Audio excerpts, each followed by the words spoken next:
سورہ یاسین کا آخری رکوع میں اکثر بیانات میں ذکر کرتا ہوں. نبی صلی اللہ علیہ وسلم یہ بتاتے رہتے تھے نا کہ موت کے بعد زندگی ہے. تمام پیغمبروں نے بتایا موت کے بعد زندگی ہے، موت کے بعد زندگی ہے. تو ایک دن کیا ہوا، ایک کافر مشرکین اکثر مذاق اڑاتے تھے کہ جب ہم مٹی ہو کے بوسیدہ ہو گئے تو کون ہمیں دوبارہ زندہ کرے گا. وہ جنرلی بس اس پہ مذاق اڑاتے تھے، بھائی کیڑے کھا جاتے ہیں ہم کیسے زندہ ہوں گے. ایک مشرک نے سوچا کہ بھائی محمد صلی اللہ علیہ وسلم کو شاید اس طرح سے بات سمجھ میں آ نہیں رہی ہے، تو میں ایسا کرتا ہوں، میں نا ایک پرانی ہڈی، صدیوں پرانی کسی سڑے ہوئے مردے کی بھربھری ہڈی لا کے محمد صلی اللہ علیہ وسلم کے سامنے رکھ دیتا ہوں اور مذاق اڑاؤں گا اور بولوں گا اس کو کون پیدا کرے گا بھائی حساب و کتاب کے لیے. تو اس سے کیا ہوگا، معاذ اللہ نقل کفر، محمد صلی اللہ علیہ وسلم شرمندہ ہو جائیں گے. ایسے انسان پر جب پریکٹیکلی کوئی کام ایسے کر کے دکھایا جائے تو سامنے والا کیا ہو جاتا ہے، شرمندہ، کہ بھائی شاید میں نے ایسا دعویٰ کر دیا جو تھوڑا سا زیادہ غلط ہو گیا، معاذ اللہ میں نے مبالغہ کر دیا. تو میں اپنی دعوے پر نظر ثانی کرتا ہوں. یہ مثال ایسے ہے جیسے آپ کسی بچے کی تعریف کر رہے ہو، دوسرا کہہ رہا نہیں یہ تو بڑا خراب بچہ ہے، آپ کہہ رہے خدا کی قسم ایسا فرشتہ پیدا ہی نہیں ہوا کائنات، پلینٹ ارتھ پہ اس جیسا پیدا ہوا ہی نہیں ہے.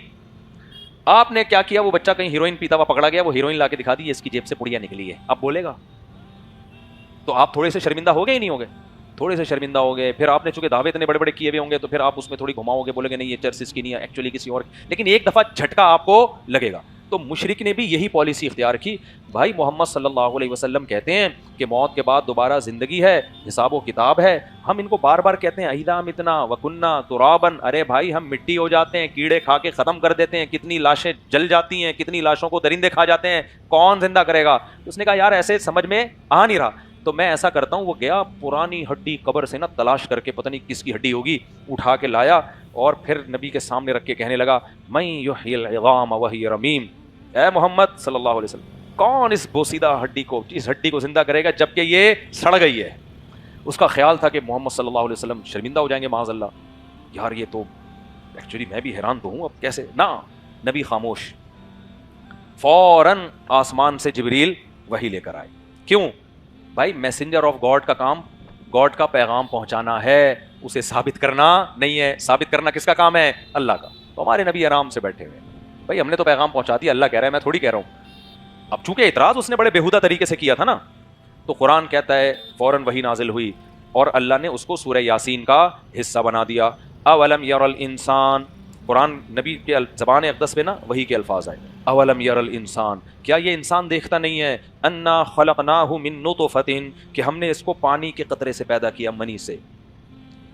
اگر کوئی کسی کے سامنے وہ پانی کا منی کا قطرہ لا کے رکھ دے اور سائنسدان کے سامنے لا کے رکھ کے بولے کہ 9 مہینے میں خدا اس کو انسان بنائے گا جس میں ناک بھی ہوگی، آنکھ بھی ہوگی، دل بھی ہوگا، دماغ بھی ہوگا، جگر بھی ہوگا، پھیپھڑے بھی ہوں گے، گھٹنے بھی ہوں گے، ناخن بھی ہوں گے، کوئی وسیم نہیں بنے گا، یعنی وسیم بنے گا، کوئی غفار بنے گا، کوئی چودھری بنے گا، کوئی ڈاکٹر بنے گا، کوئی سائنٹسٹ بنے گا، کوئی پائلٹ بنے گا، کوئی صدر یعنی استغفر اللہ کوئی وزیر اعظم بنے گا، کوئی کیا بنے گا، اور یہ ایسا، اور بنے گا کس سے؟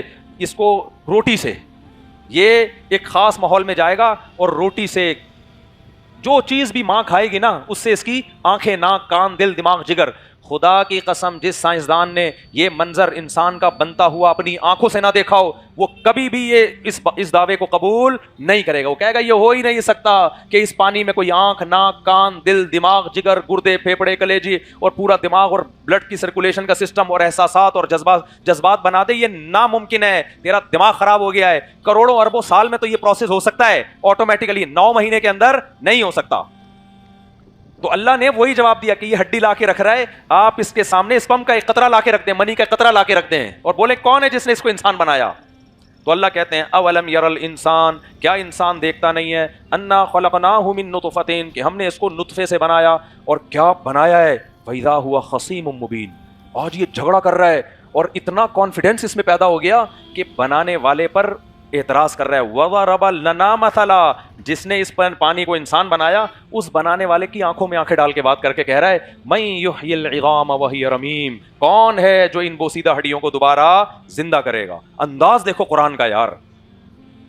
یہی جواب میں اور آپ دیتے تو یہ اسٹائل نہیں ہوتا. اللہ کہتے ہیں کیا یہ دیکھتا نہیں ہے ہم نے اس کو پانی کے قطرے سے بنایا ہے اور ایسا بنایا کہ بنانے والے کی آنکھوں میں آنکھیں ڈال کے بات کر رہا ہے. اور ہمیں کیا کہہ رہا ہے، من یحیی العظام وہی رمیم. ابے کون زندہ کرے گا، قل یحییھا الذی انشأھا اول مرہ، اے نبی اس کو یہ مثال دے کے بتائیں، وہی پیدا کرے گا جس نے پہلی دفعہ پیدا کیا. سائنسدانوں نے پہلی دفعہ پیدا کرنا اپنی آنکھوں سے دیکھ لیا ہے، اس لیے کہہ رہے ہیں 9 مہینے میں بنتا ہے. نہ دیکھا ہوتا نا، کہتے خربوں سال میں بندر سے بن کے بچہ وجود میں آیا ہے، پانی سے کوئی نہیں بن سکتا. اس لیے میں کہتا ہوں ڈاروین جتنے لوگوں کو جہنم میں لے کے جائے گا نا اپنے سمیت، شاید کسی نے اتنی، فرعون نے بھی اتنی جہنم نہ بھری ہو. اور تمہاری یونیورسٹیوں کے جو پروفیسر ہیں نا، جو تمہیں ایتھیزم کی طرف لے کے جا رہے ہیں، جو ایجوکیشن کی بیس پہ تعلیم، ہم سائنس کو مانتے ہیں، سائنس کو بڑی باتیں کرتے ہیں، ہم سائنس کو مانتے ہیں، ہم سائنس کو مانتے ہیں.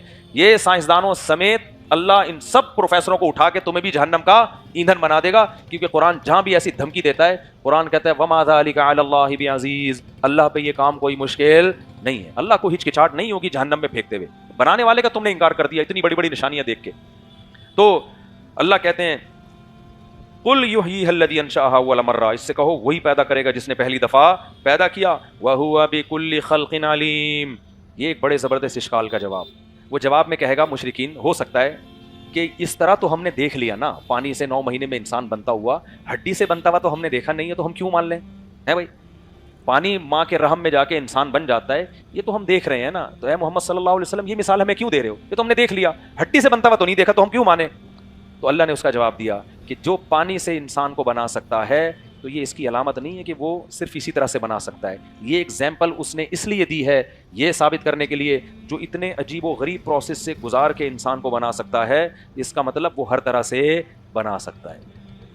دوسرے مقام پہ قرآن کہتا ہے کہ کسی چیز کو پہلی دفعہ بنانا مشکل ہے، دوبارہ ریپیئرنگ کر کے بنانا آسان ہوتا ہے. تو جو پہلی دفعہ مٹی سے انسان، اور وہ پانی کا قطرہ بھی تو مٹی سے بنایا اس نے، دوبارہ کیوں نہیں بنا سکتا وہ؟ تو اس لیے میرے بھائی یہ خوب اچھی طرح کھوپڑی شریف میں بٹھا لو کہ ہم دنیا میں ہمیشہ کے لیے آئے ہیں. کیا مطلب؟ زندہ ہمیشہ رہیں گے، دنیا میں ہمیشہ نہیں رہیں گے. لیکن انسان فنا نہیں ہوگا، عارضی فنا ہے موت کی صورت میں، دائمی فنا انسانوں پہ نہیں ہے. اور ویسے بھی عقل کے خلاف ہے کہ یار انسان اتنی شاہکار مخلوق اللہ نے بنائی، کیا فنا کرنے کے لیے بنائی ہے؟ کوئی اس کا مقصد نہیں ہے. یہ ویسے بھی کھوپڑی میں آنے والی بات نہیں ہے. تو پھر کائنات کا مقصد ہی برباد ہو گیا نا. بس اللہ نے پیدا کیا، تم پیدا ہو اور مفتی صاحب کا شادیوں پہ بیان سنو، پھر شادیاں کرو، پھر دبا کے بچے پیدا کرو اور پھر مر جاؤ، پھر تمہارے بچے یہی کام کریں اور پھر مر جاؤ، اور کوئی مقصد نہیں ہے.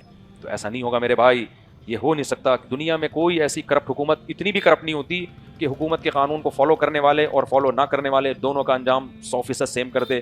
تو اللہ معاذ اللہ ایسا کرپٹ کیسے ہو سکتا ہے کہ جو اس کی مان کے چلے اسے بھی فنا کر کے مٹی کر کے ختم کر دے، اور جو اس کی نافرمانی کرے اسے بھی فنا کر کے مٹی کر کے ختم کر دے. جو ایتھیس لوگ کہتے ہیں نا اللہ جہنم میں ڈالے گا تو اتنا ظالم ہے، آپ ان سے کہا کریں اگر نہیں ڈالے گا تو زیادہ بڑا ظالم ہے. اس کا مطلب یہ ہوا کہ جس نے 100 انسانوں کو قتل کیا وہ بھی مر کے مٹی ہو کے ختم، اور جس نے 100 انسانوں کی جان بچائی وہ بھی مر کے مٹی ہو کے ختم. تو یہ تو بہت بڑی دھاندلی ہے میرے بھائی. ایسی دھاندلی تو ہمارے الیکشن میں بھی نہیں ہوئی. سمجھ رہے ہو؟ یہ تو اللہ کیسے کر سکتا ہے؟ ہمارے ہاں ہوئی ہے لیکن اتنی زیادہ نہیں ہوئی ہوگی. تو بہت ہی زیادہ ہو گئی نا کہ 100 انسانوں کا قتل کرنے والا اور 100 انسانوں کی جان بچانے والا. ویسے تو لگ رہا ہے اتنی ہی ہوئی ہے، لیکن خیر چلو. لیکن بہرحال ٹھیک ہے، کچھ نہ کچھ تو پھر بھی شاید کم از کم پھونک کا سہارا تو لیا نا انہوں نے، پھونکوں والی سرکار. تو خیر خلاصہ یہ میرے بھائی، موت کی تیاری کرو. ہم سب نے مرنا ہے، اس کے بعد حساب و کتاب دینا ہے، اور امتحان میں سوال وہ آئیں گے جو اللہ پوچھے گا. اپنی مرضی کے سوالات نہیں ہوں گے. اللہ تعالیٰ سمجھنے کی عمل کی